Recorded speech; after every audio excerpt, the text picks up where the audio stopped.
diteruskan kan. Orang menghindari barang angel itu pinter apa goblok? Pinter. Berarti wong goblok pinter. Saya tuh makanya sama orang goblok tuh respect. Jadi orang alim tuh angel apa gampang? Angel. Menghindari barang angel pinter apa goblok? Loh, orang menghindari barang angel pinter apa goblok? Pinter. Berarti wong goblok pinter. Jadi saya sama orang-orang goblok itu respect. Sudah tahu jadi orang alim angel ya barang angel ya harus dihindari. Makanya saya ini insya Allah umatnya Nabi yang termasuk yang terbaik. Amin. Karena mencintai umatnya Nabi termasuk yang goblok. Waduh. Itu tidak gampang itu. Karena tadi sudah tahu ya. Seperti itu loh orang naik Panjat Pinang itu yang naik karena ingin hadiah. Yang nonton sudah tahu wah licin kok dinaikin mau keplodok ya.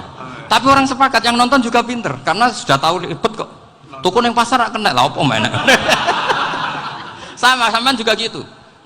Ngalim tafsir angel, ngalim fikih angel. Karek ngaji ngerekam kan gampang. Itu pinter apa goblok? Pinter. Iya. Makanya kula niku mbok burohno ngono tok. Saya tadi dinasihati Mbak Virjon, muga-muga hati saya selamat. Saya itu meskipun kata orang banyak, muhibin saya banyak, tapi saya insya Allah tidak riya. Saya itu pakai kitab namanya Tasbitul Fuad, itu karangannya Said Abdul Al-Haddad. Ketika beliau punya muhibin banyak ditanya, bagaimana ya Habib Anda menjaga hati Anda? Jamnya Said Abdul Al-Haddad itu unik. Innama azzamu Allah. Mereka itu sebenarnya menghormati Allah. Cuma butuh sarana, dan itu saya. Jadi saya tahu sampean semua itu mencintai Quran, mencintai sunnah Rasul, mencintai hadis-hadis Rasul. Cuma sampean kan karena nggak paham, terus manfaatkan saya. Jadi sebenarnya saya ini korban. Korban. Jadi saya mau riak gimana? Korban kok mau. Bangganya di mana tuh? Coba sampean misalnya ngaji tafsir, belajar sendiri kan susah. Terkibnya susah, maknanya susah. Bahkan beli kitabnya kadang tidak kuat. Loh, untuk jadi alim tafsir itu kan harus beli kitab. Loh, saya sering belajar kitab itu jutaan. Tafsir Tobari, saya pernah beli kitab Fakhrur Razi itu berapa coba? 27 jilid. Karangannya Fakhrur, belum karangannya ulama modern, Imam Sa'rawi. Itu berapa jilid? Itu jutaan. Saya kemarin juga dihadiahi kitab Pak Quraish Shihab namanya Faidul Bari fi Syarhil Bukhari. Pak Quraish Shihab yang terkenal. Dia sering diskusi sama saya. Saya ngasih hadiah beliau ngasih hadiah saya. Oh itu harganya nggak kuat. Tidak kuat kadang di Indonesia nggak ada coba. Dan sama orang hebat menghindari kesulitan itu. Nah, kesulitan itu sebab ngaji ikut, kalau nggak paham dirukokno rekamannya sudah gitu. Pinter mana sampean nambah saya? Pinter sampean kan? Bikin sosis susah beli aja kok repot kan. Nah, makanya nggak boleh orang bilang, wah aku goblok reso tafsir aku wong pinter. Makanya nanti kalau saya ketemu Nabi tidak termasuk orang yang mentahkir orang Islam. Kafabil mari isman ayah kira akhahul muslim. Jadi cukup orang itu dosa kalau menyepelekan orang Islam, termasuk darani sampean goblok itu dosa. Caranya nggak darani goblok ya tadi di logika tadi. Alim itu angel, ngendari angel itu pinter, berarti wong bodoh pinter ya sudah gitu. Tapi tetap bodoh. Tapi ini satu cara untuk saya respect gitu. Coba orang yang ngaji tafsir saya banyak, mungkin ribuan. Itu sebetulnya mencintai Quran. Karena Quran adalah kitab suci yang panduannya umat Islam. Sangat mencintai Quran. Terus kemudian mereka nggak paham. Terus mencari orang yang memahamkan. Burohno lah cara Jawa ini. Terus keren saya itu di mana coba? Lah terus mereka kurang ajarnya gini, kalau paham itu ya alhamdulillah paham. Kowe nak ngaji Gus Bae ngono tok. Tapi nek ora paham, ora nyalano akale. Mari Gus Bae nerangno cepet, mulane gak paham. Ora kok nyalano teke sing lelet. Maksud kan Masya Allah, naudzubillah. Sebetulnya tingkat kurang ajarnya tinggi Gus sebenarnya. Jadi kalau nggak paham itu kadang nggak nyalahno uteke. Kayak mau misalnya, mau mari mikir aja jelas. Padahal misalnya jelas orang mesti paham, bodoh. Paham? Jadi kata Said Abdul Haddad, innama azzamu Allah. Sebenarnya mereka itu sangat menghormati Allah. Makanya kita nggak perlu mengatakan wasilah itu kafir, nggak akan. Karena orang tawasul sama Rasulullah itu ingin dapat ridhonya Allah lewat orang yang dicintai Allah. Kita mencintai wali sebenarnya, wah itu kekasih Allah. Kita mencintai itu karena mencintai Allah. Sama seperti gini, kamu mencintai kangkung apa enggak? Sebenarnya sama sekali enggak. Tapi kamu ingin sehat, ada asupan gizi. Kamu ingin tubuh kamu sehat, butuh asupan gizi. Kemudian kamu makan kangkung. Apa terus kamu cinta kangkung? Kan enggak. Cinta kesehatan kamu sama. Orang yang mencintai saya sebenarnya ingin kepuasan rohani. Saya kan termasuk kiai yang torekonya gampang. Ini swarga, kan akhirnya penggemarnya banyak. Coba kalau kamu ini neraka. Jadi sebetulnya Anda mencintai kepuasan Anda sendiri. Nah, saya ini korban. Makanya untuk masuk surga cepat saya. Korban itu cepat. Da'watul mazlum la turaddu kan gitu. Laisa bainahu wa bainallah hijab. Jadi saya kalau dongo langsung seret langit. Karena mazlum. Saya sinau tafsir itu Pak, sampean bayangkan ada tafsir itu sudah 27 jilid. Sekarang Fakhrul Razi itu bulatnya bukan main. Karena dia ahli filsafat. Bulatnya Masya Allah. Sudah gitu sinau Jalalain kadang dikomen oleh Sawi. Sudah kita percaya Jalalain boleh dibully Sawi. Percaya Sawi dikandani, oh itu Maliki rasa ribet. Sudah gitu sinau Qurtubi, sinau tafsir Tobari itu susahnya. Belinya susah, belajarnya susah. Padahal saya punya keluarga, punya istri, punya anak. Bayangkan kalau istri saya rewel, istri sampai wah itu, tapi alhamdulillah enggak. Sama sekali enggak. Allah sudah milihkan, wah ini bahaya kalau punya istri rewel. Imam Sibawai itu kitabnya banyak, tapi yang terbukukan hanya kitab Sibawai. Karena beliau kalau sudah belajar lupa istri. Hanya pas beliau di pasar, kitabnya dibakar semua sama istrinya. Karena dianggap saingannya. Ternyata yang dicerai tidak kitabnya, malah istrinya. Itu Imam siapa? Tapi alhamdulillah kitab saya nggak terbakar, aman. Saya teruskan ya. Jadi untuk menjaga ria dilatih innama azzamu Allah. Sebenarnya mereka itu menghormati Allah. Sehingga wasail-wasail itu sebenarnya nggak pernah jadi subjek pelaku utama, enggak.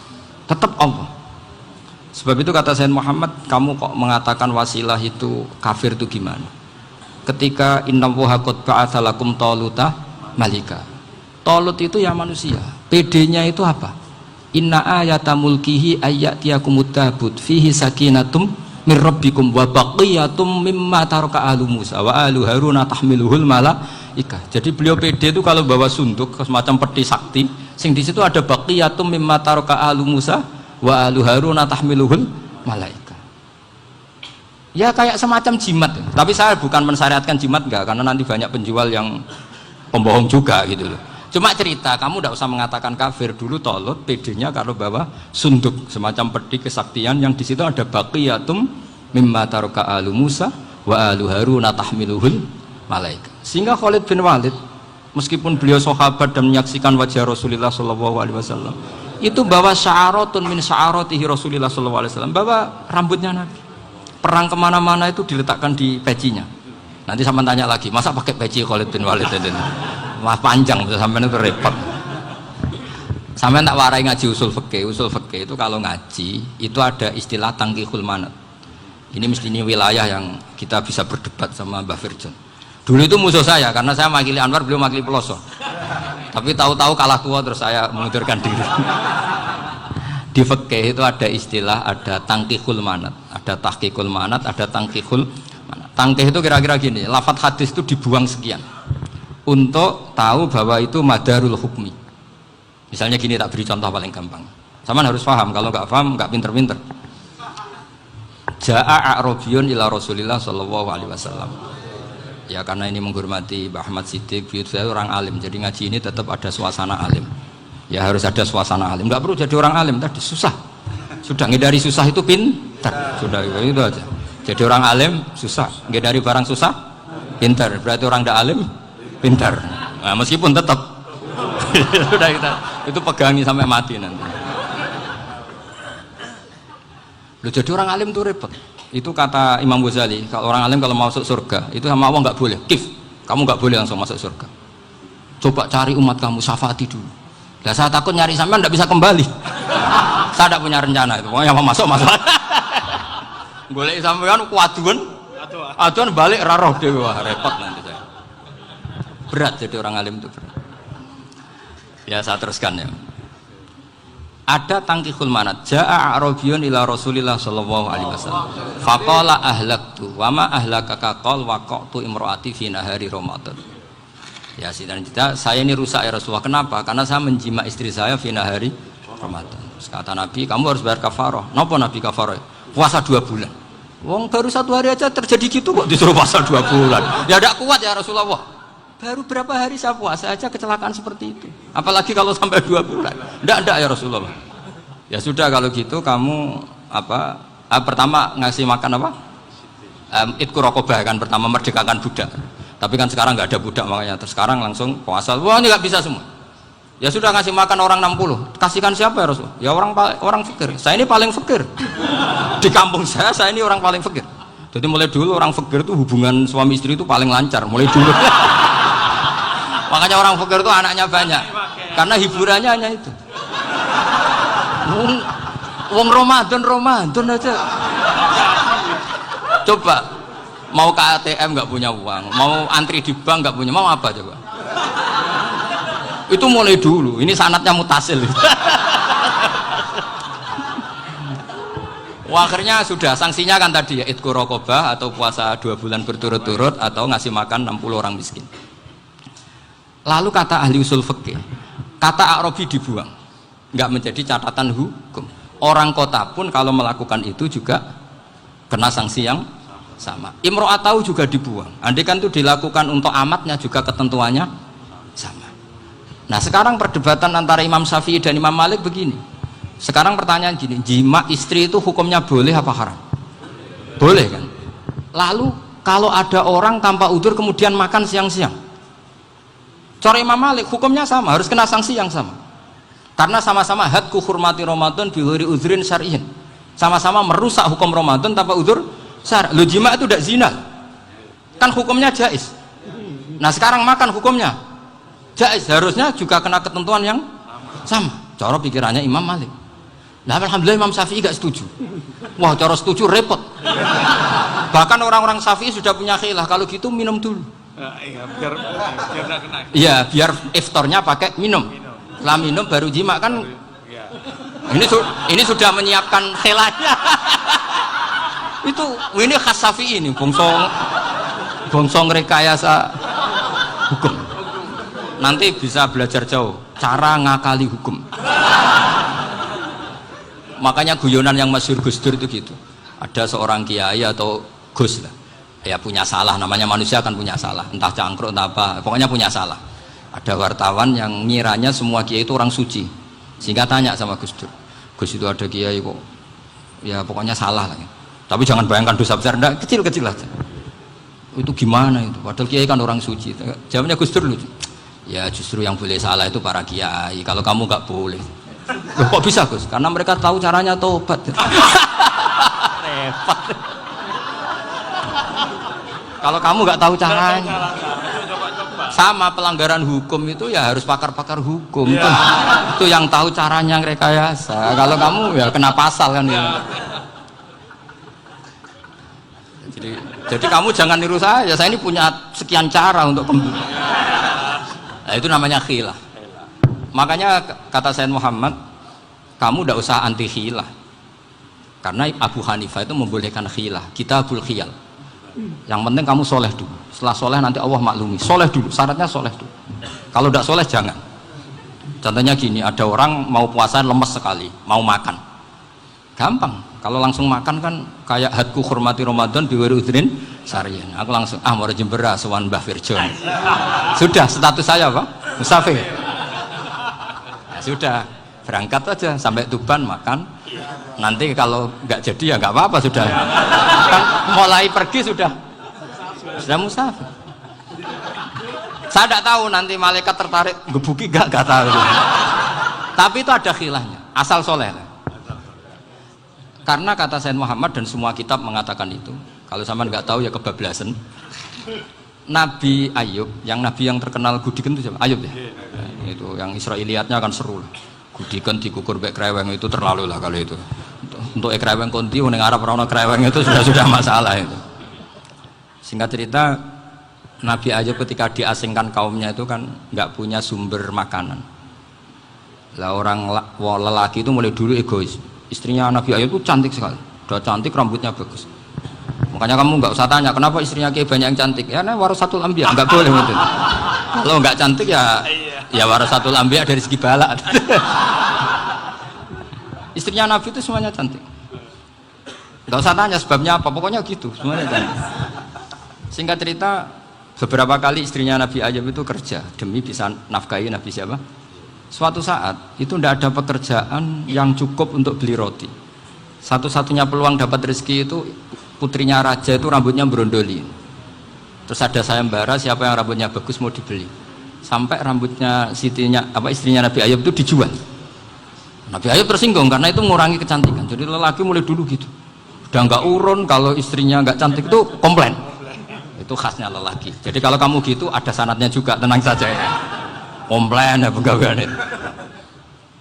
Saking mangkelnya Nabi Ayub terus ngendikan la adriban naki mi'ata sautin. Kamu akan saya pukuli dengan mi'ata sautin atau dengan 100 cambukan. Atau mi'ata dikhtin atau mi'ata apalah sesuai konteks zaman itu. Engko nak muni pecut tuku konti kok ribet lagi. Singkat cerita akhirnya ketahuan bahwa istrinya menjual itu demi Nabi Ayub. Allah nggak ridho kalau kekasihnya yaitu istrinya Nabi Ayub wis perjuangan kayak gitu malah kena hukuman. Tapi Allah juga nggak ingin kekasihnya yang bernama Ayub melanggar sumpah. Padahal beliau sudah sumpah, wallahi demi Allah nanti tak pukul dengan 100 kali. 100 kali dengan lidi lah misalnya, contoh yang gampang tuh lidi.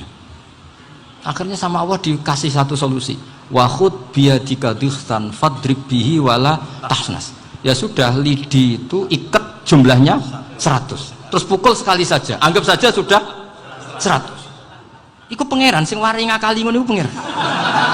Tapi syaratnya soleh. Syaratnya soleh. Jadi kalau kamu anti khilaf berarti anti ajarannya Allah di ayat itu. Wa khud biyadika dikhtan fadrib bihi wala tahnas. Itu dulu ada, ini cerita di Ithaf. Ini cerita terakhir. Ini sudah, sama jangan tambah sudah. Terus pengumuman tadi yang nggak pernah sepuh ngutang saya itu haram tadi. Karena tadi saya punya kewajiban di rumah yang bisa menggugurkan ya kewajiban yang lebih besar. Lebih besar itu ya tadi bisa pernah guru, pernah sepuh. Yang jelas gak umur. Umur sampean menang kabeh itu. Tua-tua serepet itu. Ada raja itu ganteng kaya, senengannya nikah perawan cantik. Oh, itu semua kampung mesti kenal. Mungkin digilir atau gimana pokoknya. Suatu saat ada pemuda suka sama perempuan yang di kampungnya, cantik sekali. Kemudian pemuda ini ternyata pekerja di kerajaan itu. Tiap hari ditanya, wah itu yang di kamu yang cantik siapa? Mau saya nikahin gini. Wah bahaya ini saingannya raja. Jadi yang dibidik pemuda tadi itu saingannya. Si raja ini orang yang namanya raja kan gengsinya tinggi. Kaifatang kihuha wa qad ra'aitu qad qabbalaha rajulun. Kok mbok nikah piye? Saya tuh pernah melihat dicium lelaki. Wah gak mau. Gak gelem kadung ditambung lan waqat qabbalaha rajulun. Saya pernah melihat sendiri qabbalaha rajulun, dicium oleh lelaki. Wah sudah gak minat raja langsung gak keren. Suatu saat pemuda tadi nikahi perempuan itu. Rajanya marah-marah, kamu lelaki gak punya harga diri gini. Gak punya selera, gak punya harga diri, sudah pernah dicium orang kok tetap dinikah. Terus bilang ke raja, ta'rif manir rajul, lelaki itu siapa? Abuha. Kamu tahu lelaki itu siapa? Sopo? Abuha. Bapaknya. Saya kan hanya bilang rajulun.